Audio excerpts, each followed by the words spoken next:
High in the clouds, where the world touches the heavens, a city lay hidden for 400 years. Not conquered by armies, not swallowed by the earth, but simply abandoned. Its magnificent stone temples and intricate terraces, built with a precision that defies explanation, were left to the whisper of the wind, a profound silence hinting at a mystery far deeper than mere discovery. What force could compel an entire civilization to walk away from such an impossible masterpiece? Welcome, fellow travelers, to a story whispered through centuries. Today we journey to the heart of the Peruvian Andes to finally unveil the timeless secrets of Machu Picchu, the legendary lost city of the Inca. And I promise you, by the time we finish this expedition, your perspective on ancient ingenuity and the whispers of history will be irrevocably transformed. If you're ready to peel back the layers of time and explore the greatest enigmas the world has ever known, then do me a kindness and hit that subscribe button right now so you don't miss a single discovery. All right, let us begin our ascent into the clouds and into the untold story of Machu Picchu. Our journey into the enigma of Machu Picchu truly begins not within its silent stones, but in the very breath of the land that birthed it. As we leave behind the familiar and begin our figurative ascent into the clouds, we are welcomed by a landscape unlike any other. A world of towering peaks and emerald valleys that cradled one of history's most extraordinary civilizations, the Inca. This is a story of resilience, of deep reverence, and of an unbreakable bond between a people and their unforging, yet utterly magnificent home. Imagine, if you will, the crisp, thin air of the Andes at dawn, carrying the scent of damp earth and distant wild blossoms. The first rays of sun, revered as the life-giving god Inti, pierce through the mists, illuminating mountain peaks that seem to touch the heavens themselves. These towering giants, known to the Inca as apis, were not mere geological formations. They were sacred beings, powerful spirits that watched over the people, demanding respect and offerings. To live here was to live in constant dialogue with the divine, with the very fabric of existence woven into the dramatic tapestry of the mountains. The story of the Inca begins not as an empire, but as a small, humble tribe residing in the fertile valley of Cusco, a name that in Quechua means navel of the world. For centuries, they were but one of many groups inhabiting these challenging highlands, their lives shaped by the rhythm of the seasons and the demands of farming at high altitudes. Their origins, like many great civilizations, are steeped in myth and legend. One of the most prominent tales speaks of Manco Capac and Mama Oclo emerging from Lake Titicaca, guided by the sun god Inti to find the sacred city of Cusco, a place where a golden staff would sink effortlessly into the earth. These stories served not only as a genesis, but as a foundational blueprint, tying their destiny inextricably to the land itself, and to the divine mandate they believed they carried. But what transformed this modest tribe into the architects of an empire that stretched over 2,500 miles, from present-day Ecuador to central Chile, encompassing over 10 million people? The answer lies in a remarkable blend of military prowess, sophisticated administration, and an unparalleled understanding of their environment. The true ascent of the Inca, the shift from a regional power to a dominant force, began in earnest in the early 15th century, driven by a series of visionary leaders. It was under the reign of Pachacati Inca Yupanqui, whose name translates to "he who shakes the earth," that the empire truly bloomed. Pachacati was a brilliant strategist and a masterful builder, often credited with laying the groundwork for many of the iconic Inca sites, including perhaps the very concept of Machu Picchu itself. The Inca Empire, or Tawantinsuyu as they called it, meaning the four quarters, was a testament to human ingenuity and organization. They did not merely conquer. They integrated. While military might was undeniably a factor, the Inca were also adept at incorporating new territories through diplomacy, offering local leaders incentives and integrating their deities into the expansive Inca pantheon. They established a sophisticated system of roads, the Capacón, stretching over 25,000 miles, facilitating communication, trade, and troop movements across some of the most formidable terrain on Earth. Along these roads, way stations known as champas provided rest and supplies for official messengers, the swift chasqui who could relay messages across the empire at astonishing speeds. The Incas' profound connection to their Andean landscape wasn't just practical. It was deeply spiritual. Their entire worldview was infused with animism, believing that spirits resided in natural elements. The Pasha, the cosmos, was a living entity with three distinct realms: Henan Pasha, K Pasha, and Aku Pasha, the inner world, associated with fertility, the Earth's interior. This holistic understanding meant that every agricultural terrace, every irrigation channel, every carefully placed stone was not just an engineering feat, but an act of sacred communion with Pachamama, Mother Earth, and the watch Philippus. Their ceremonies and daily lives were meticulously aligned with the movements of the sun, moon, and stars, which they observed with remarkable astronomical precision from structures that doubled as observatories. Living in the clouds, as it were, demanded unparalleled adaptation. The Andes presented extreme challenges: steep slopes, unpredictable weather, and limited arable land. Yet, the Inca transformed these challenges into opportunities. They mastered terracing, carving vast staircases into mountainsides, not only to prevent erosion and create flat surfaces for farming, but also to micromanage climates, allowing them to grow diverse crops at varying altitudes. Their sophisticated irrigation systems channeled water from glacial melt and mountain springs, nourishing their fields and sustaining their communities. This wasn't merely survival. It was a flourishing, a thriving in an environment that would humble many others. At the heart of Inca society was a finely tuned social and political structure. The Sepa Inca, the emperor, was considered a direct descendant of Inti, the sun god, ruling with absolute authority. Below him were a hierarchy of nobles, priests, and administrators, managing the vast bureaucracy. Crucially, the Inca operated on principles of reciprocity and communal labor. The concept of AMI, mutual aid, meant that communities helped each other in agricultural tasks and construction projects. The Mita system, a form of public service labor, was levied on all able-bodied citizens, contributing to monumental projects like roads, temples, and agricultural terraces. This collective effort, driven by a profound sense of duty and shared purpose, allowed them to achieve what seemed impossible: to carve an empire out of sheer rock and thin air. By the early 16th century, the Inca Empire stood at its zenith, a testament to human organization, spiritual devotion, and an incredible mastery of their environment. Cusco, its magnificent capital, glittered with temples adorned in gold, reflecting the brilliance of the sun god. Villages and cities were meticulously planned, integrated seamlessly into the dramatic landscape. From the coastal deserts to the highest Andean peaks, the Inca had forged a coherent, powerful, and deeply spiritual civilization, a beacon of human achievement. They were a people who understood the whispers off the wind, the language of the mountains, and the deep, resonant pulse of the earth itself. They had not just built an empire.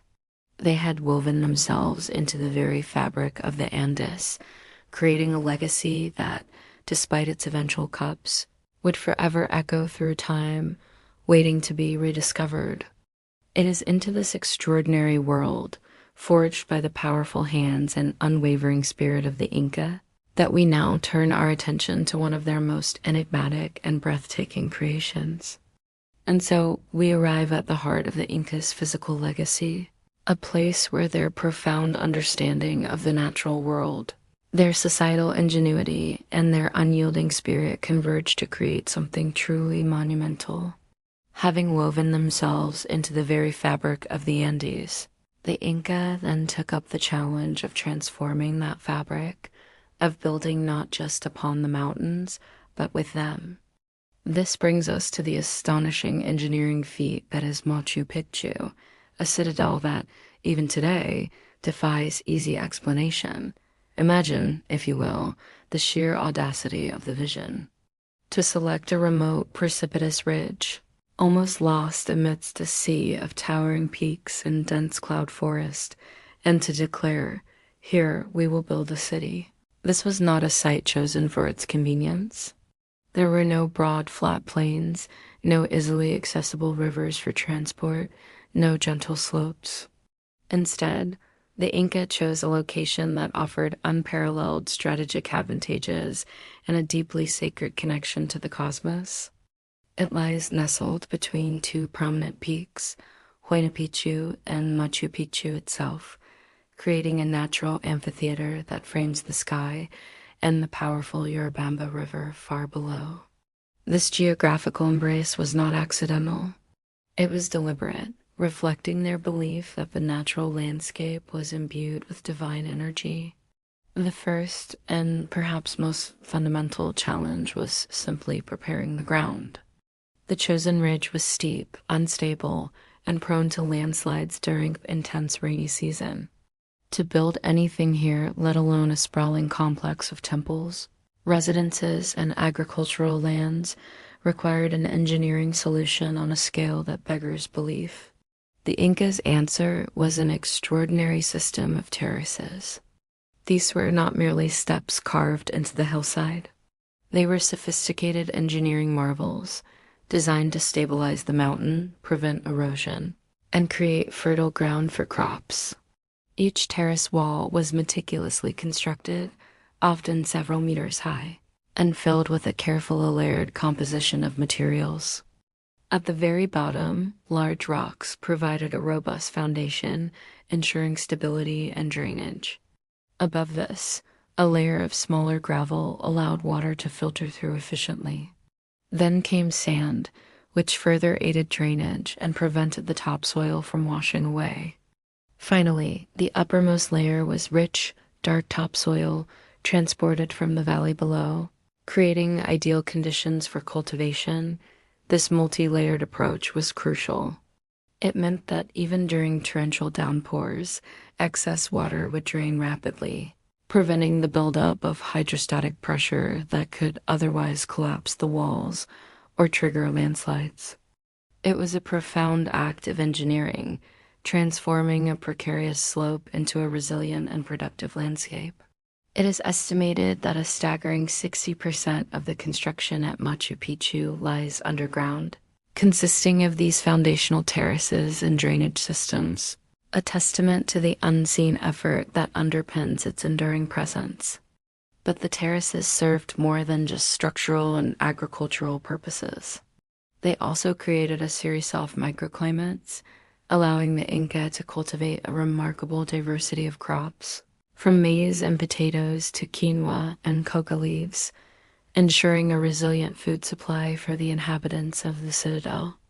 The very orientation of these terraces, their angle and exposure rate of the sun, was carefully considered, showcasing an agricultural science that was far ahead of its time. Once the mountain itself had been tamed and reshaped, the true architectural magic could begin, the stonework. This is where the Inca's genius truly shines, and it is a marvel that continues to baffle and inspire engineers and archaeologists alike. The precision with which the stones of Machu Picchu are cut and fitted together is legendary. Massive blocks of granite, weighing many tons, are shaped with such exactness that a knife blade cannot be inserted between them. This technique, known as ashlar masonry, involves dry stacking stones without the use of mortar. The joints are so tight, the surfaces so perfectly ground against one another, that the structures have withstood centuries of earthquakes, torrential rains, and the relentless creep of time. How did they achieve such perfection? The Inca did not possess iron tools, nor did they use the wheel for transport or construction. Their tools were primarily made of bronze, stone, and hardened wood. It is believed that they used harder river stones, like diorite, to hammer and peck at the granite, slowly shaping it. They would then meticulously grind the surfaces together, possibly using sand and water as abrasives, until an almost invisible fit was achieved. The sheer human power and patience required for this process are almost inconceivable. Imagine hundreds, perhaps thousands, of skilled laborers under the metasystem working tirelessly, day after day, year after year, to carve and position each individual stone. The stones themselves were quarried from the slopes directly beneath Machu Picchu, a testament to their resourcefulness. But even then, moving these colossal blocks up steep inclines to their designated places must have been an epic undertaking. Scholars theorize that they used a combination of ramps, levers, and logs, relying on the collective strength and coordinated effort of their workforce. The concept of AMI, of mutual aid and reciprocal labor, would have been absolutely critical here, binding communities together in the shared monumental task. The structural integrity of the Inca buildings is not just about the tight fit of the stones.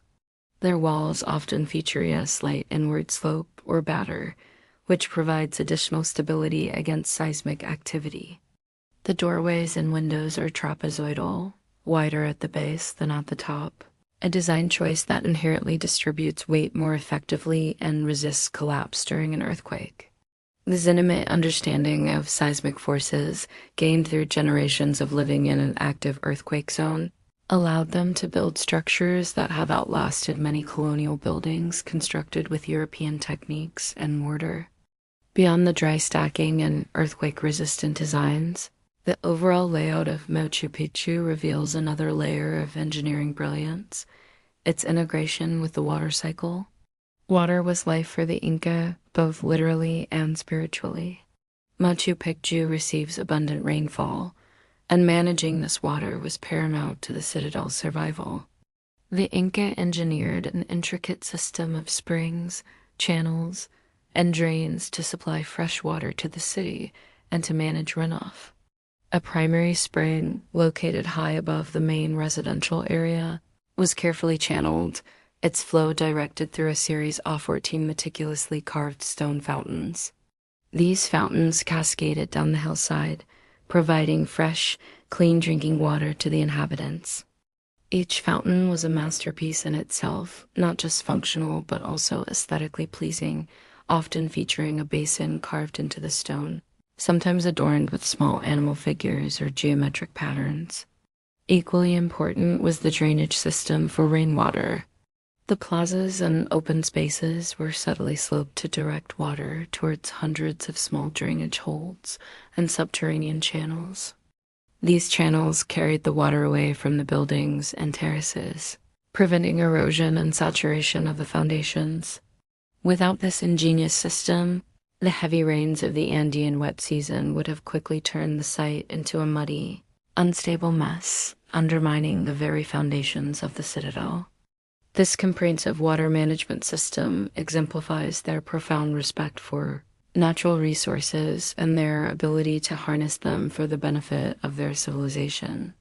The architecture of Machu Picchu is not monolithic. It varies depending on the building's purpose. The most sacred structures, like the Temple of the Sun or the Room of the Three Windows, exhibit the finest examples of ashlar masonry. With stones so perfectly joined, they appear to be one continuous piece. These ceremonial buildings often feature finely polished surfaces, hinting at the profound spiritual significance they held. Here, the stones are not merely building blocks. They are imbued with meaning, reflecting the light and shadow in ways that change with the sun's passage, connecting the terrestrial to the celestial. In contrast, the residential buildings and storage structures often employed a more rustic, but still highly functional, form of construction known as perca. This involved using rougher, fieldstone set and clay mortar, often plastered over. While not as aesthetically refined as the ashlar, Perca was efficient and robust enough for its purpose, showcasing the Incas' pragmatic approach to construction, adapting techniques to specific needs while maintaining overall structural integrity. The very concept of building a city in such an isolated location also demanded an incredible logistical effort. The Inca Trail, a network of pathways that snaked through the mountains, was their lifeline. It was through these trails that resources, food, and supplies would have been transported, often carried on the backs of llamas or human porters. Constructing and maintaining these trails, often involving stone steps and retaining walls, was an extension of their grand engineering project, linking their distant outposts and facilitating the movement of people and goods across their vast empire. What truly elevates Machu Picchu from a mere architectural wonder to a testament to human spirit is the fact that all of this was achieved without the advanced technologies we take for granted today. There were no cranes, no explosives, no complex machinery. There was only human ingenuity, collective effort, and an unparalleled understanding of their environment. The precision, the scale, and the longevity of Machu Picchu's construction speak volumes about the Incas' organizational skills, their astronomical knowledge, and their profound spiritual connection to the land. Many of the most important structures within Machu Picchu are aligned with significant astronomical events, such as the solstices and equinoxes. The Intihuatana stone, often referred to as the hitching post of the sun, is a precisely carved granite pillar whose angles and shadows align perfectly, with the winter solstice marking the shortest day of the year. This demonstrates not only the Inca's advanced astronomical observations, but also how deeply intertwined their scientific understanding was with their spiritual beliefs. The very act of building was a form of worship, a way of harmonizing with the cosmos. Consider the immense human cost and sacrifice involved. The Mita system, while providing public service, also demanded immense labor from the populace. Families would send their able-bodied members to contribute to these monumental projects, often for months at a time. The logistics of feeding, housing, and organizing thousands of workers in such a remote and challenging environment would have been a staggering administrative task managed by the intricate Inca bureaucracy. This was an empire built not just on stone and mortar, but on the disciplined and dedicated labor of its people, fueled by a shared vision and a profound sense of cultural identity. Machu Picchu, then, is more than just a collection of buildings. It is a meticulously engineered landscape, a city sculpted from the very mountain itself. It is a place where every stone tells a story of human determination, spiritual devotion, and an almost unbelievable mastery over the natural world. From the invisible foundational work of the terraces to the visible perfection of the ashlar masonry, from the life-giving water systems to the astronomical alignments, every element speaks of a civilization at its zenith, capable of achieving the seemingly impossible. As we move deeper into the secrets of Machu Picchu, remember this foundational truth. The city was not just built on the clouds. It was built into the very fabric of the earth, a timeless ode to the unwavering spirit of the Inca, waiting patiently for centuries to reveal its extraordinary story to the world. As we delve deeper into the extraordinary narrative of Machu Picchu, transitioning from the sheer marvel of its construction, we arrive at a more profound question. Why was this celestial city built, and what kind of life unfolded within its cloud-kissed walls? This brings us to the very heart of its being, life in the clouds, purpose, and daily existence. Machu Picchu was not merely a collection of ingeniously placed stones. It was a living, breathing entity, a microcosm of Inca civilization meticulously designed to fulfill specific multifaceted roles within their vast empire. For centuries, its primary purpose remained shrouded in speculation, fueling the imaginations of historians and archaeologists alike. Was it a royal retreat for the Inca Emperor, a sacred ceremonial center, an astronomical observatory, a defensive outpost, or perhaps an agricultural testing ground. The truth, as is often the case with ancient marvels, is likely a harmonious blend of many functions, each intertwined with the others, reflecting the holistic worldview of the Inca. Imagine, for a moment, the daily rhythms of this extraordinary place. The crisp, clean mountain air, often cool and laden with the scent of damp earth and verdant foliage. The mist, a frequent visitor, swirling around the peaks and through the valleys, lending an ethereal quality to the stone structures, transforming them into islands floating above the world. Then, as the sun ascends, its golden light breaks through, illuminating the intricate masonry, revealing the vibrant greens of the surrounding jungle, and warming the very stones themselves. This was the stage upon which Inca life unfolded. One prevailing theory, strongly supported by archaeological evidence, suggests that Machu Picchu served as a royal estate for the Inca Emperor Pachacuri, the very ruler who presided over the expansion of the Inca Empire in the 15th century. This wasn't a permanent residence, but rather a temporary retreat, a tranquil haven for the emperor and his elite entourage, where they could relax, entertain dignitaries, and conduct important state and religious affairs away from the bustling capital of Cusco. The sheer luxury and intricate craftsmanship visible throughout the complex, far exceeding what would be necessary for a mere administrative or defensive site, strongly hint at such a prestigious purpose. Consider the layout of the city itself, a masterclass in urban planning that provides invaluable clues about its inhabitants and their daily routines.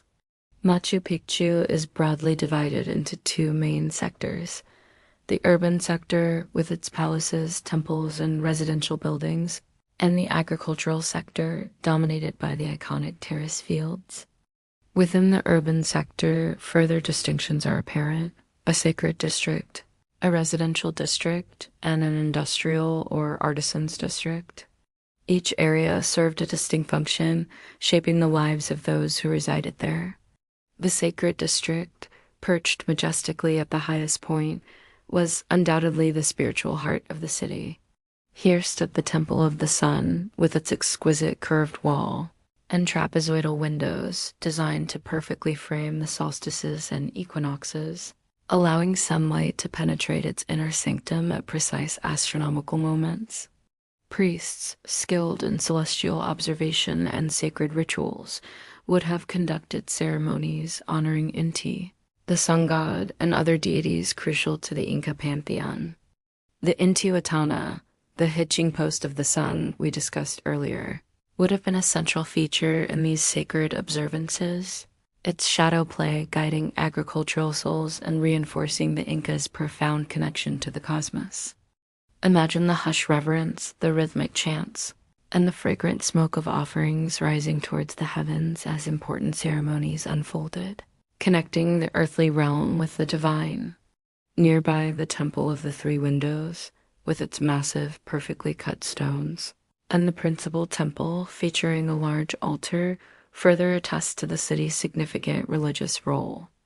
These were not just places of worship, but also centers of knowledge, where astronomical observations were recorded, prophecies were interpreted, and the spiritual well-being of the empire was safeguarded.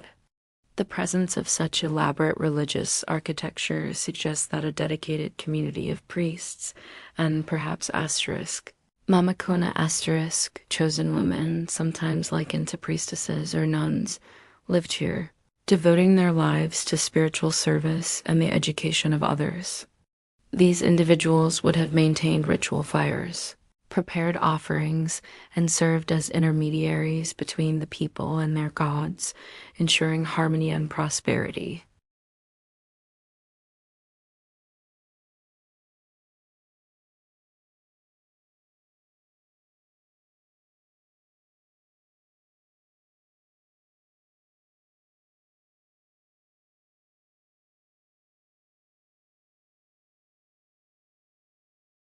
Moving beyond the purely sacred, we enter the residential district, where the living quarters of the elite would have been situated.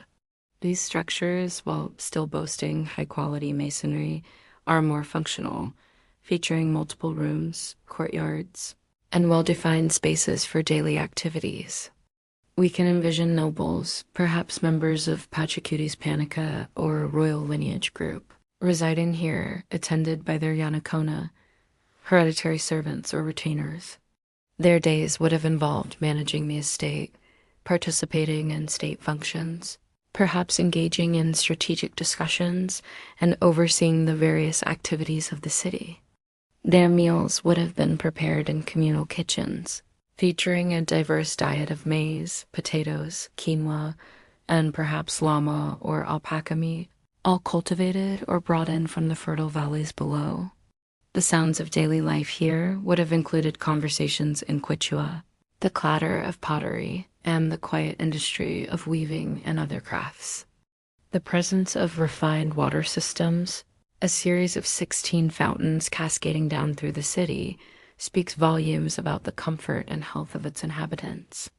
Each fountain, often adorned with a stone basin, would have provided fresh, potable water, channeled from a natural spring high above the city through an ingenious network of stone conduits. This wasn't merely practical. It was a testament to the Inca's understanding of hygiene and their appreciation for the life-giving properties of water, often revered as a sacred element. Daily rituals of cleansing and refreshment would have centered around these fountains, providing a focal point for communal interaction and the simple necessities of life.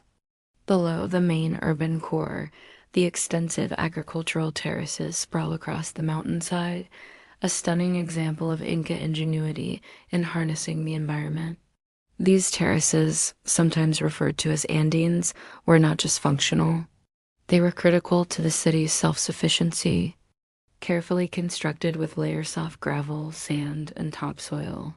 They provided excellent drainage and prevented erosion, maximizing arable land in a steep, mountainous terrain.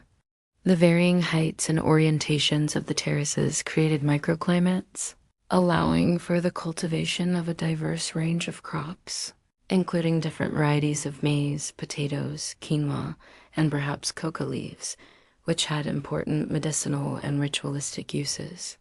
Farming here would have been a labor-intensive but vital activity, with skilled agriculturalists overseeing the planting, tending, and harvesting, ensuring a steady food supply for the city's population. The collective effort involved in maintaining these terraces underscores the Elu system, the foundational social unit of the Inca Empire, where families worked communally for the benefit of all. The industrial or artisans district would have hummed with activity. Here, skilled craftsmen, potters, weavers, metalworkers would have produced the goods necessary for daily life and religious ceremonies. Excavations have revealed evidence of fine Inca pottery, known for its distinctive geometric patterns and vibrant colors, used for cooking, storage, and ceremonial purposes. Textiles made from cotton and the wool of llamas and alpacas would have been woven into elaborate garments for the elite and simpler clothing for the commoners. While large-scale metalworking typically occurred in other parts of the empire, it is plausible that some smaller, more intricate items, perhaps for adornment or ritual, were crafted here. The continuous rhythm of creation, the shaping of clay, the clicking of looms, and the gentle tapping of tools on stone would have been an integral part of Machu Picchu's soundscape. But who precisely lived in this cloud-veiled city? Estimates vary, but most scholars agree that the permanent population was relatively small, perhaps a few hundred to 1,000 people. This would have included the royal family and their retainers during the emperor's visits, high-ranking priests and mamakuna, skilled artisans and engineers, and a contingent of specialized agriculturalists and laborers. These individuals were likely Yanacona, people who had been permanently detached from their elu to serve the state or nobility, living a life of dedicated service. During peak ceremonial periods, or when the emperor was in residence, The population would have swelled significantly with visiting dignitaries and pilgrims, transforming the tranquil estate into a vibrant hub of activity. The day-to-day existence was deeply entwined with the natural environment and the spiritual beliefs of the Inca. Mornings would begin with the rising sun, a sacred event in itself, with perhaps quiet prayers offered to Inti. Work would commence, whether it was tending the terraces, preparing food, weaving textiles, or carrying out administrative duties. Midday would offer a respite, perhaps with communal meals and storytelling. Evenings would bring quiet contemplation, perhaps more rituals as the stars emerged in the impossibly clear mountain sky, guiding both spiritual understanding and practical navigation. The sounds of the jungle, the chirping of insects, the calls of exotic birds, the rustling of leaves, and the ever-present breeze would have Pravadata, constant natural symphony reminding the inhabitants of their deep connection to Pachamama, Mother Earth. Machu Picchu also served as a critical nexus within the vast Inca communication network. While relatively isolated, it was not cut off. It was connected to the rest of the empire by the Capacón, the intricate network of Inca roads. Swift messengers, known as chasqui, would have traversed these routes, carrying vital information and goods, linking Machu Picchu to Cusco and other distant outposts. This connection ensured that resources could be supplied to the city and that its unique products and spiritual insights could be shared with the broader empire. It also meant that news, whether of triumphs or challenges, would eventually reach its secluded inhabitants. The very location of Machu Picchu, nestled within the Silla de Selva or eyebrow of the jungle, an ecological zone where the Andes meet the Amazon, offered unique resources. This unique biodiversity, with its rich flora and fauna, would have provided not only sustenance but also materials for medicine, dyes, and construction. The mist and humidity of this cloud forest environment nurtured a vibrant ecosystem, shaping the very air the Inca breathed and the landscape they inhabited. Their intimate knowledge of this environment was crucial for their survival and their ability to thrive in such a challenging yet bountiful setting. In essence, life in Machu Picchu was a carefully orchestrated dance between the sacred and the practical, between human ingenuity and environmental harmony. It was a place where the grandeur of imperial power was expressed not through sheer size, but through exquisite detail and in profound respect for the natural world. It was a world built on profound spiritual beliefs, advanced engineering, and the disciplined dedication of a people who saw their lives as deeply interwoven with the cosmos and the earth itself.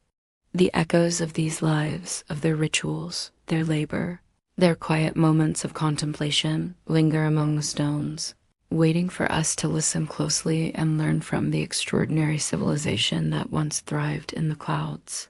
We've journeyed through the intricate world of Machu Picchu, a city where human ingenuity and spiritual devotion merged with the raw beauty of the Andes.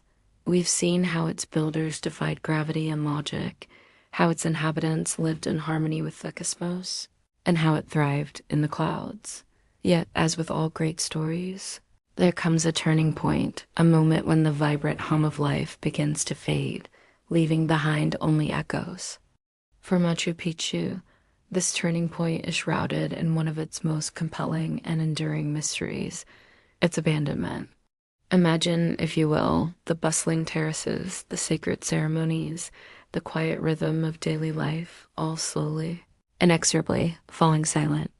The press is serious since why this magnificent citadel, a marvel of engineering and a beacon of Inca culture, was ultimately left to the embrace of the jungle remains subjects of intense debate and speculation. It is a mystery that deepens its allure, making us ponder not just how it was built, but why it was forsaken. The prevailing theories converge around the catastrophic arrival of the Spanish conquistadors in the early 16th century. Though Machu Picchu never witnessed a direct siege or a bloody battle within its walls, the tremors of the Spanish invasion undeniably reached its secluded precincts, even if indirectly. The year 1532 marked the beginning of the end for the vast and powerful Inca Empire, an empire that stretched over 2,500 miles along the Andean spine. Francisco Pizarro and his small band of soldiers, bolstered by advanced weaponry and the devastating weapon of unseen disease, quickly exploited existing internal divisions within the Inca ruling class. The capture and subsequent execution of Emperor Atahualpa plunged the empire into chaos, shattering its highly centralized administration and profoundly disrupting its intricate social and economic structures. For a city like Machu Picchu, which, while self-sufficient in many ways, was still an integral part of the imperial fabric, the collapse of Cusco, the Inca capital, would have had profound and cascading effects. Machu Picchu was not merely an isolated retreat. It was sustained by the broader imperial system, by the meta labor tax that brought skilled workers from across the empire, and by the distribution of resources orchestrated from the capital. When this system fractured, the lifeblood of the empire began to drain away. The highly organized system of agriculture, resource allocation, and specialized labor that was vital for the maintenance and continued functioning of a complex site like Machu Picchu would have become unsustainable. One of the most perplexing aspects of the Spanish conquest concerning Machu Picchu is the absolute absence of any Spanish records mentioning its existence. While the conquistadors meticulously documented their travels, their conquests, and the wealth they plundered from other Inca sites, Machu Picchu appears to have completely escaped their notice. This leads to a fascinating line of inquiry. Was it simply too remote, too hidden, too unimportant for them to stumble upon? Or was its location deliberately and painstakingly concealed by the Inca themselves, a desperate attempt to protect one of their most sacred places from desecration? Many scholars lean towards the latter. The Inca were keenly aware of the Spanish thirst for gold and silver, and the brutality they inflicted upon those who resisted or concealed treasures. It is plausible that, as the empire crumbled, the surviving Inca elite, perhaps those who fled Cusco, made a conscious decision to abandon Machu Picchu and allow the jungle to reclaim it, thereby hiding it from the invaders. This act, if true, would have been one of profound sacrifice and foresight, prioritizing the sanctity of the site over its continued habitation. The sheer inaccessibility of Machu Picchu, nestled deep within the cloud forest and surrounded by treacherous terrain, would have aided this deliberate concealment. Without local guides willing to betray its location, the Spanish, largely focused on established urban centers and routes, would have had little chance of discovering it. Beyond the direct threat of Spanish swords and muskets, there was a far more insidious and devastating force at play: European diseases. Long before Pizarro's men set foot in the Andes, the invisible specter of smallpox, measles, influenza, and typhus had already begun its devastating march across the continent. These diseases, to which the indigenous populations had no immunity, traveled faster than any human, often reaching communities years ere the actual arrival of Europeans.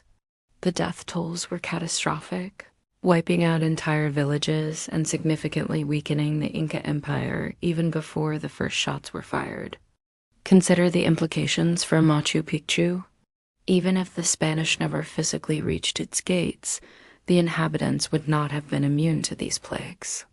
The Capac-Own, that magnificent network of roads that once connected Machu Picchu to the vibrant heart of the empire, now served as an unwitting conduit for contagion. Messengers, traders, and even returning officials could have unwittingly carried the pathogens from the coast or the imperial capital into the remote sanctuary. A sudden epidemic could have decimated the population of Machu Picchu, leading to a rapid and tragic decline. With a significant portion of its workforce and leadership succumbing to illness, the complex maintenance required to keep the city running, the intricate agricultural terraces, the water channels, the public buildings, would have become impossible. The remaining observers, weakened and bereft, might have simply been too few to sustain the city, leaving them with no choice but to depart, perhaps to join other scattered communities or seek refuge in the remaining Inca strongholds. The archaeological evidence, or rather the lack of it, lends credence to the idea of a less violent, though still tragic, abandonment. Unlike many other Inca sites that bear the scars of Spanish conquest, signs of hasty destruction, looting, and burning, Machu Picchu shows no such evidence. The structures are intact. There are no discernible battle scars. When Hiram Bingham rediscovered the site in 1911, he found very few valuable artifacts, suggesting that anything of significant worth, particularly precious metals or sacred objects, had been carefully removed. This points not to a violent overthrow, but to a planned, albeit perhaps forced, departure. The burials found at Machu Picchu also do not indicate a catastrophic event. They suggest a community that simply dwindled away or relocated, rather than one annihilated in situ. The dead were laid to rest with a degree of care that implies a society still functioning, at least for a time, rather than one in completity. Another theory suggests that Machu Picchu's abandonment wasn't solely a direct consequence of the Spanish presence or disease, but perhaps an internal shift in the empire's priorities, accelerated by the encroaching chaos. Machu Picchu may have been primarily a royal estate, a sacred retreat, or a religious center for a specific Inca emperor, perhaps Pichacati himself or his direct lineage. Upon the death of its patron, or with the decline of that specific royal panica, the site's importance might have naturally waned. In the context of the collapsing empire, resources and personnel would have been diverted to more strategically vital areas, such as the final Inca refuge of Vilcabamba, located further into the Amazon basin. As the Inca resistance retreated deeper into the jungle forming the Neo-Inca state, it is conceivable that the remaining inhabitants of Machu Picchu were ordered to relocate, their skills and loyalty deemed more valuable in the last stand against invaders. This would explain the organized removal of important items and the peaceful nature of its desertion. The lost city was not, therefore, lost in a single dramatic instant. Its decline was likely a gradual process, a slow surrender to the relentless forces of history and nature. As the last inhabitants departed, carrying their most cherished possessions, the subtle process of reclamation began. The intricate network of irrigation channels, once meticulously maintained, slowly clogged with debris. The thatched roofs of the houses, once diligently repaired, began to rot and collapse under the relentless Andean rain. The carefully manicured terraces, no longer cultivated, gradually became overgrown, their stone walls loosening as roots found purchase in the cracks. The vibrant greens of the cloud forest, held at bay for centuries by human hands, crept back with astonishing speed. Vines began to snake around the stone blocks, mosses soft the sharp edges of the granite, and small trees took root in courtyards and even within buildings. The vibrant sounds of human activity, the chatter of voices, the clang of tools, the rhythm of ceremonies were replaced by the rustle of leaves, the calls of exotic birds, and the ceaseless whisper of the wind through valleys. The smoke from cooking fires ceased to rise, and the paths that once bustled with activity became indistinct trails swallowed by dense vegetation. For hundreds of years, Machu Picchu lay hidden, silently embraced by the jungle, a magnificent secret kept safe by the very nature that had once sustained it. It became a ghostly testament to a civilization that had once touched the sky, its stones patiently awaiting the moment when the world would once again bear witness to its profound beauty and the enduring mystery of its twilight.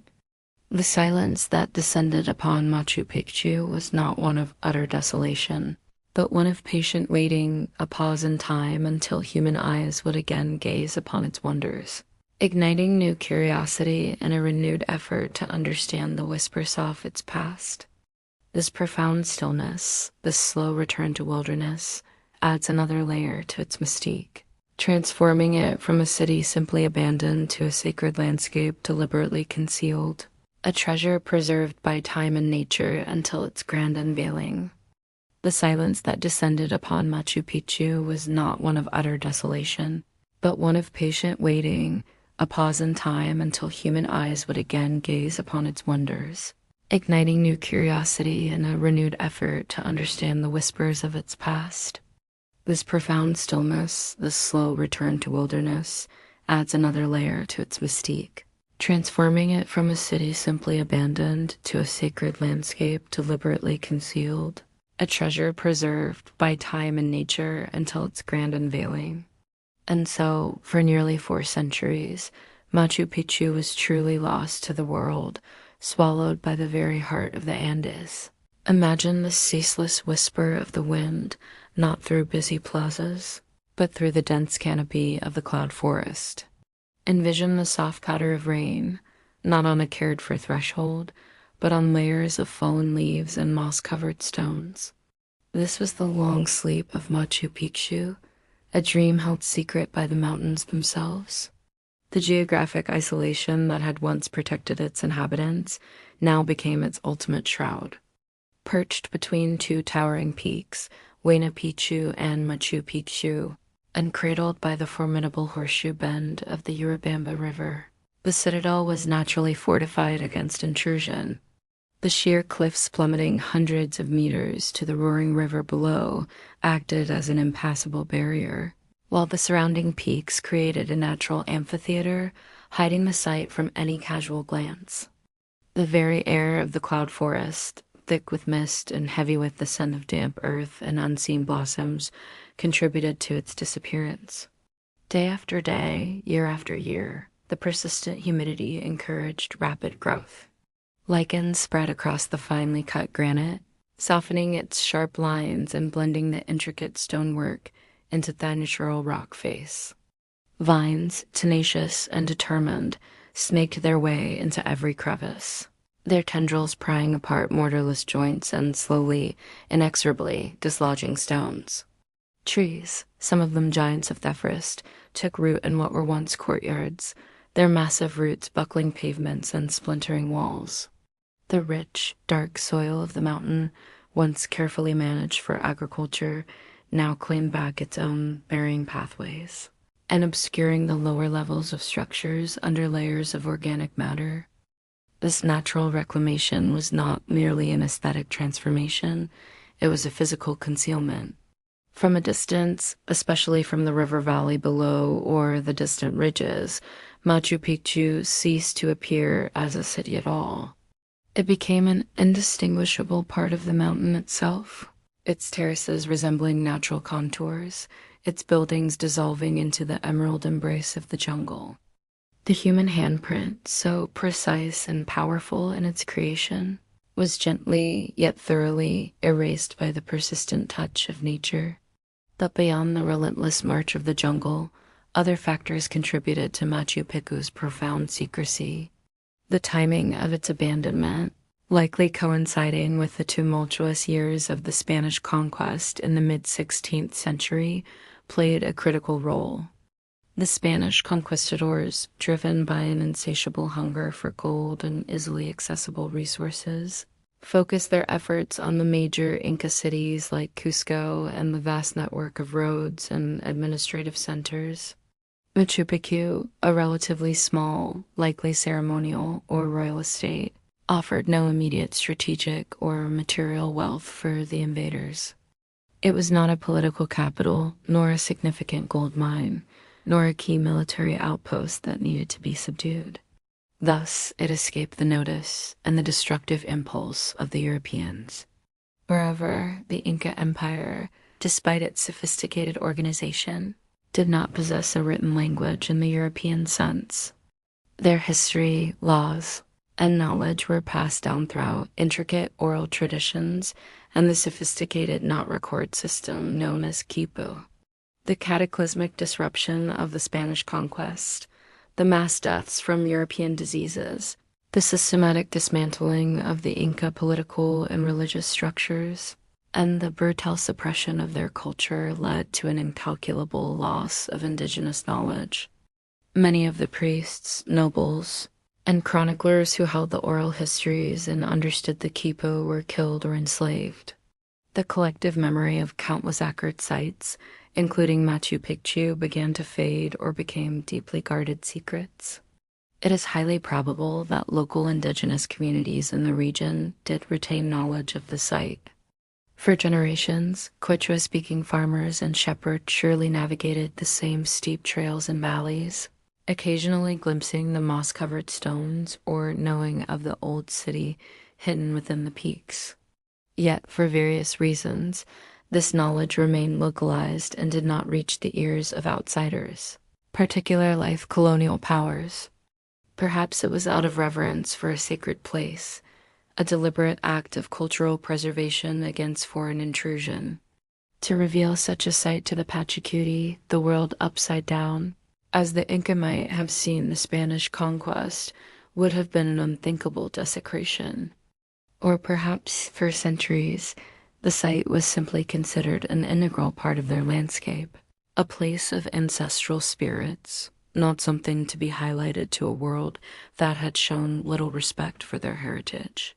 The narrative of Machu Picchu's disappearance is therefore not one of simply being lost in the sense of being forgotten by everyone. Rather, it became a secret held close by the very earth and by the resilient spirit of the Indian people. It slipped out of the historical record of the dominant culture, not because it was insignificant, but because the forces of nature and the silence of cultural memory conspired to protect it. For 372 years, from its likely abandonment around 1532 until its discovery by Hiram Bingham in 1911, Machu Picchu existed in this liminal state. Seasons cycled, empires rose and fell across the globe, industrial evolutions transformed societies, and scientific advancements reshaped human understanding, yet this majestic citadel remained untouched by the outside world. The only sounds were those of the natural world, the chirping of insects, the rustle of the spectacled birth row, the undergrowth, the calls of the Andean condor circling high above, and the eternal rush of the Urubamba River. The stones, once resonating with human purpose, now echoed only with the timeless rhythms of the mountain. During this extended period of obscurity, the myth of the lost city became a potent undercurrent in the folklore of the region. Tales might have been whispered around hearths about ancient ruins or sacred places hidden deep within the impenetrable jungles, accessible only to those who knew the secret paths. These were not mere stories. They were fragments of a profound historical memory passed down through generations, subtly preserving the existence of sites like Machu Picchu, even as their exact purpose and history became veiled in legend. Yet, despite these whispers, no widespread expeditions or detailed surveys of the remote Urubamba Valley by colonial or later Peruvian authorities ever stumbled upon it. The logistical challenges of traversing the formidable Andean terrain, coupled with the dense vegetation, made systematic exploration incredibly difficult. The region was simply too vast, too rugged, and too isolated for its secrets to be easily unveiled. This extended period of profound secrecy imbued Machu Picchu with an almost mythical quality. It became more than just an abandoned city. It transformed into a symbol of forgotten grandeur, a testament to a civilization that could build masterpieces and then, through a confluence of natural forces and historical tragedy, allow them to recede back into the earth. It lay there, patiently waiting, a magnificent jewel wrapped in an emerald cloak, preserving its quiet dignity until the world was finally ready to look upon its wonders once more. The long centuries of its hidden existence did not diminish its power, but rather amplified its mystery, making its eventual rediscovery all the more poignant and impactful. The mountain had held its secrets close for centuries, a magnificent jewel wrapped in an emerald cloak, patiently waiting. The dense embrace of the cloud forests, the sheer, unforgiving Andean topography, and the tragic silence that followed the Inca collapse had conspired to shield it from the wider world. Yet, as the 20th century dawned, the world was finally ready to look upon its wonders once more, and a particular kind of adventurer, a scholar with a restless spirit, would be the Oneto lift the veil. His name was Hiram Bingham. Born in Honolulu in 1875, Bingham was an American academic, an explorer, and later a politician. He was not a formally trained archaeologist, but a lecturer in South American history at Yale University, driven by a profound fascination with the ancient civilizations of the Andes. In the early 1900s, South America, particularly the remote reaches of Peru, still held countless unexplored territories and legendary lost cities whispered about in colonial chronicles. It was these whispers that first drew Bingham. His primary goal when he embarked on his 1911 expedition to Peru was not Machu Picchu itself, but the legendary lost city of the Incas, Vilcabamba. This was believed to be the last stronghold where the Inca rulers, led by Manco Inca, had retreated and resisted Spanish rule for decades after the conquest. Bingham was convinced that somewhere deep within the remote Urubamba Valley lay the remnants of this defiant capital. He had already undertaken prior expeditions, following old trade routes and exploring other Inca ruins like Choqquequirao in 1909, experiences that only intensified his quest. The journey in July of 1911 was arduous, typical of Andean exploration at the time. Bingham and his small team, which included a military escort and a surgeon, traveled on foot and by mule from Cusco into the rugged Urubamba Valley. They were pushing through dense vegetation, navigating treacherous mountain paths, and battling the humid, often rainy, climate of the cloud forest. It was a true test of endurance, a stark contrast to the academic halls he had left behind. As they pressed deeper into the valley, word reached them of a local farmer named Melchor Ortega, who was said to know of significant ruins high on a mountain ridge near his home. On July 23, 1911, Bingham and his party arrived at Ortega's humble dwelling near Mandir-Pampa. Ortega, a Quechua-speaking farmer, confirmed the existence of overgrown ruins, which he and the local people called Machu Picchu, meaning Old Peak in Quechua. The farmer initially seemed reluctant to guide them, perhaps due to the difficulty of the climb or a natural reverence for the site, but his silver soul, Peruvian currency, convinced him. The morning of July 24th, 1911, dawned cold and drizzly. Most of Bingham's team, weary from the journey, opted to stay at the camp. But Bingham, driven by an unyielding curiosity, set out with Melchor Ortega and a local sergeant from his escort, Sergeant Carrasco. They began a steep, challenging ascent, scrambling through thick jungle, over slippery rocks, and across makeshift bridges. It was a climb that demanded determination, a testament to the isolation that had protected Machu Picchu for centuries. After an hour or two of relentless climbing, they reached a clearing where a few indigenous families, including Anacleto Alvarez and Toribio Richard, were living and cultivating some of the ancient Inca terraces which they had cleared just a few years earlier. It was Richard's young son, an 11-year-old boy named Pablito, who then led Bingham the rest of the way, guiding him along the ridge to the main ruins. And then, as if emerging from a dream, it appeared. Bingham's own account vividly describes his first glimpse of Machu Picchu, a breathtaking panorama of exquisitely carved granite structures, partially shrouded in thick jungle growth, clinging precariously to the mountain saddle, with precipitous drops on either side to the winding Urubamba River below. He later wrote that the sight fairly took my breath away. The sheer scale and sophistication of the stonework, the intricacy of the terraces, and the apparent absence of any colonial Spanish influence immediately struck him. Hess spent the afternoon in awe, exploring the overgrown structures, setting up his tripod, and taking the first photographs that would eventually introduce this wonder to the world. Bingham was initially convinced he had found Vilcabamba, the fairest city of the Incas, a belief he held for some time and popularized in his writings. However, later archaeological work would reveal that the true Vilcabamba was located elsewhere, at Espiritu Pampa. Nevertheless, what Bingham had stumbled upon was undeniably an astonishing and immensely significant discovery. His initial visit was just a reconnaissance. The dense jungle had reclaimed much of the city, and a deeper exploration would require substantial resources.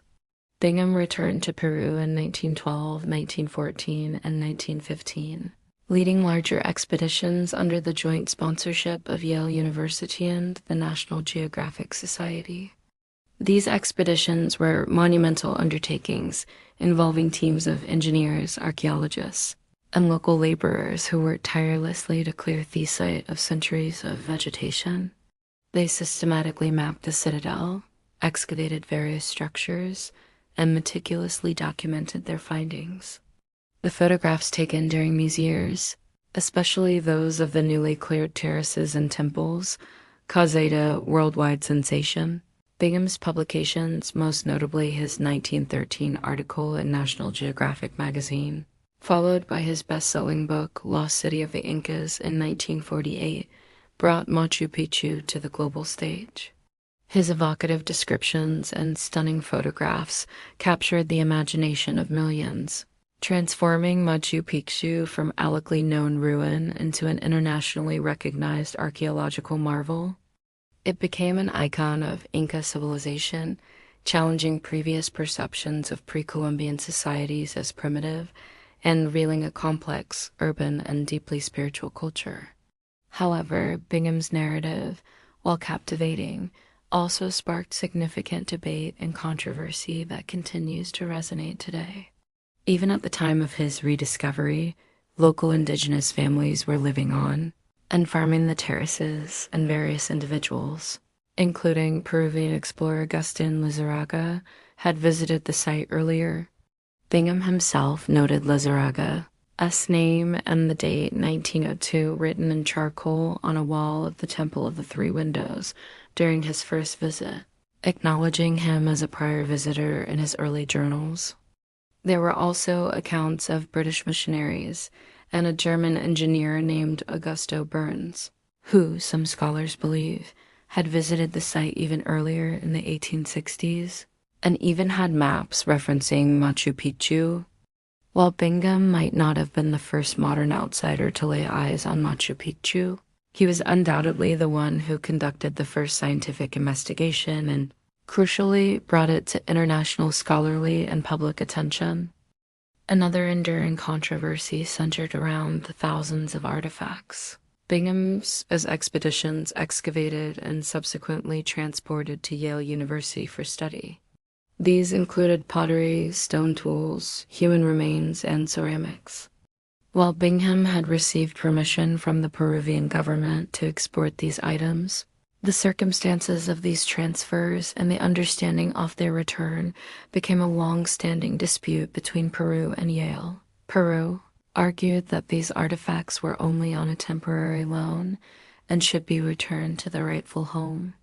This century-long conflict eventually saw a significant portion of the collection repatriated to Peru by Yale University, with the first shipments arriving in 2011, almost a century after their removal. Despite these complexities and debates, Hiram Bingham's expeditions irrevocably altered Machu Picchu's destiny. He unveiled a lost world, one that had been hidden by time and vegetation, and presented it to a global audience hungry for ancient wonders. His work sparked an archaeological and popular fascination with Inca civilization that continues to this day. Though his motivations and methods have been critiqued and the term rediscovery itself often debated, there is no denying that Bingham was the catalyst that brought Machu Picchu from whispered local legend into the glaring, appreciative light of the world's gaze. The winding road that carries millions of visitors to the citadel today is fittingly named the Hiram Bingham Highway, a permanent testament to the man who reintroduced this incredible site to humanity. The moment Hiram Bingham brought Machu Picchu to the world's attention, the journey of understanding this magnificent site truly began. Yet his expeditions, revolutionary for their time, were merely the opening chapter in a story that modern archaeology continues to write, using tools and perspectives he could never have imagined. The decades following Bingham's initial surveys saw archaeology evolve dramatically, moving beyond mere excavation and artifact collection to a holistic, interdisciplinary science. Today, the work at Machu Picchu is a breathtaking symphony of cutting-edge technology and meticulous, patient human endeavor, slowly, carefully unveiling new layers of truth about the Inca. Gone are the days of solely relying on pickaxes and shovels. Modern archaeologists employ a sophisticated arsenal of remote-sensing technologies that allow them to peer beneath the dense vegetation and soil without disturbing a single stone.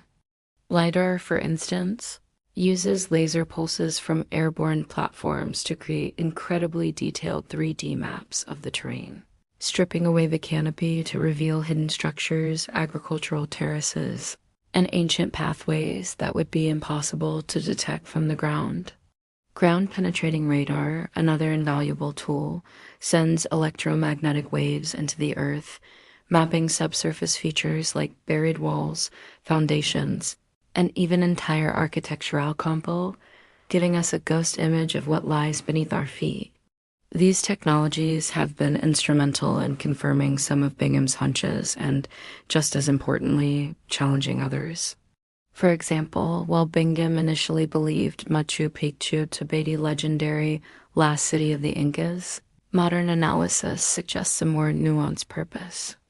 Through careful re-examination of artifacts, architectural styles, and the strategic placement of the citadel, many scholars now lean towards the interpretation of Machu Picchu as a royal state or sacred retreat, built for the Inca Emperor Pachacati around the mid-15th century.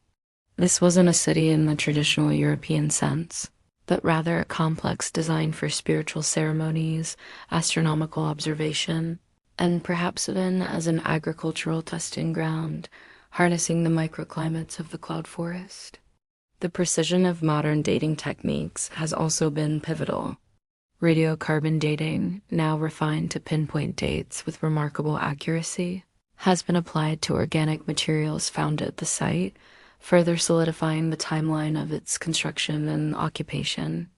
This allows archaeologists to trace the evolution of the site from its earliest foundations to its eventual abandonment, providing a clearer picture of its relatively short but intensely significant period of use. One of the most profound revelations of modern archaeology has been the astonishing ingenuity of Inca engineering. While Bingham marveled at the dry stone masonry, contemporary research has delved deeper into the hydra engineering and agricultural systems that sustain Machu Picchu.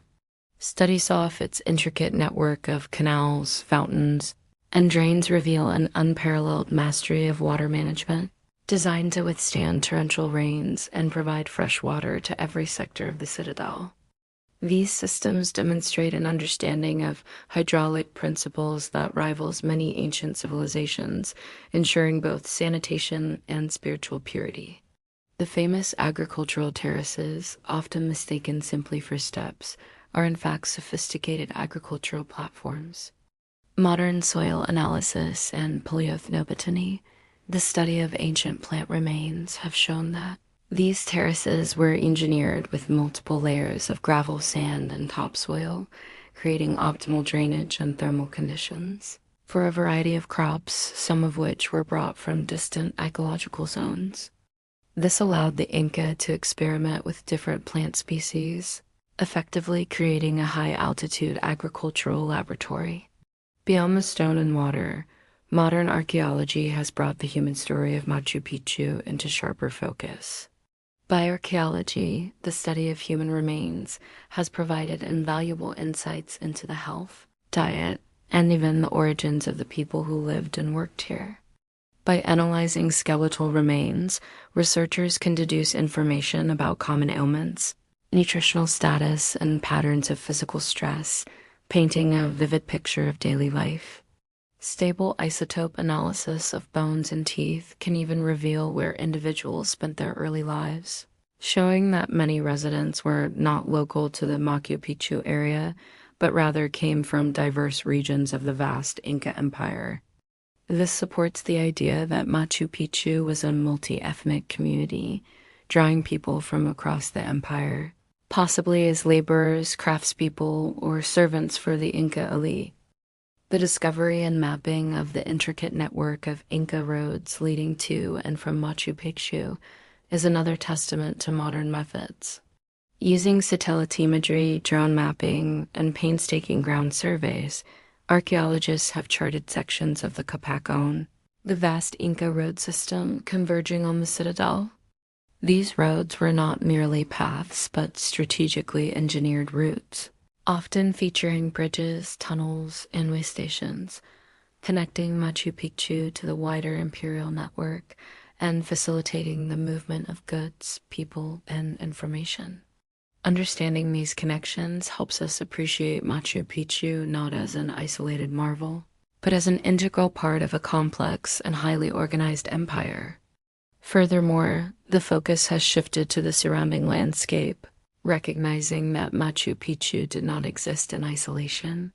Investigations of satellite sites, such as Huayna Picchu, Putacusi, and other smaller ruins nestled in the surrounding peaks, reveal a complex interrelationship. These ancillary sites likely serve various functions: watchtowers, ceremonial platforms, or additional agricultural areas, all forming a cohesive system with the main citadel. The integration of the built environment with the sacred mountains and celestial alignments, now understood as a fundamental aspect of Inca cosmology, further explored through archaeoastronomy.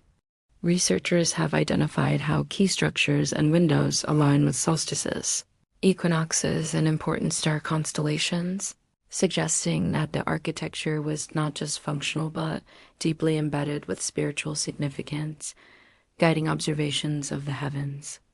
Modern archaeology also places a much greater emphasis on collaboration with indigenous communities.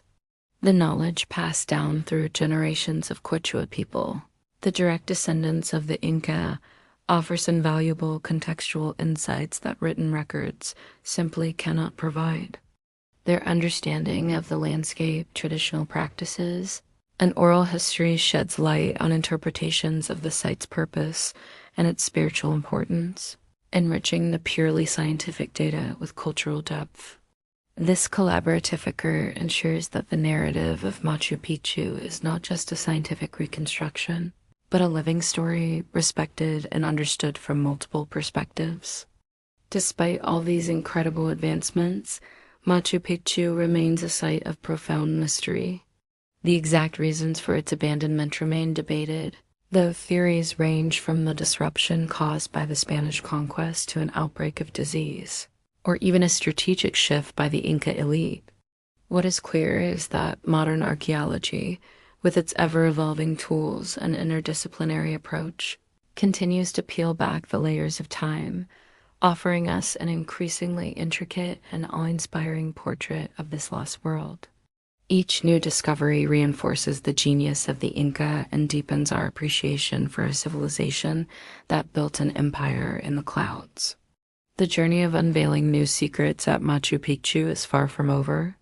In many ways, it has only just begun. As the secrets of Machu Picchu continue to emerge through the tireless efforts of modern archaeology, so too grows the responsibility to safeguard this unparalleled wonder for future generations. The very act of unveiling its mysteries has brought the site to the forefront of global consciousness, transforming it from a forgotten ruin into one of the world's most iconic and visited destinations. This extraordinary popularity, however, presents a complex array of challenges. pushing the boundaries of preservation efforts. The international community recognized the immense cultural and natural value of Machu Picchu in 1983, when UNESCO designated it a World Heritage Site, a dual inscription as both a cultural and natural heritage property. This designation was not merely an honor, it was a profound commitment, legally binding Peru and obliging the global community to ensure its protection and conservation. UNESCO's recognition underscored that Machu Picchu belongs not just to Peru, but to all of humanity, demanding a collective stewardship. The primary challenge stemming from this global recognition is the sheer volume of visitors. Each year, millions of people embark on the pilgrimage to Machu Picchu, eager to witness its majesty firsthand. While tourism provides vital economic benefits to the region and funds for conservation, it also places enormous strain on the delicate ecosystem and ancient structures. The cumulative impact of countless footsteps, the infrastructure required to transport and accommodate visitors from the Hiram Bingham Highway, winding up to the citadel to the bustling town of Aguascalientes at its base, all contribute to environmental wear and tear. Soil erosion, waste management, and the potential for damage to the stone structures are constant concerns. To address these pressures, a multifaceted approach to conservation and management has been implemented. One of the most critical aspects is visitor control. Rather than allowing unrestricted access, authorities have introduced strict daily limits on visitor numbers, timed entry slots, and designated routes within the citadel. These measures are designed to disperse crowds, reduce congestion, and minimize direct impact on fragile areas. Certain highly sensitive sections of the site may also be temporarily closed for restoration or to allow natural recovery. The aim is a delicate balance, preventing access to the wonder of Machu Picchu while ensuring its long-term integrity. Beyond visitor management, active physical preservation is a continuous undertaking. Teams of specialists work year-round to monitor and maintain the site.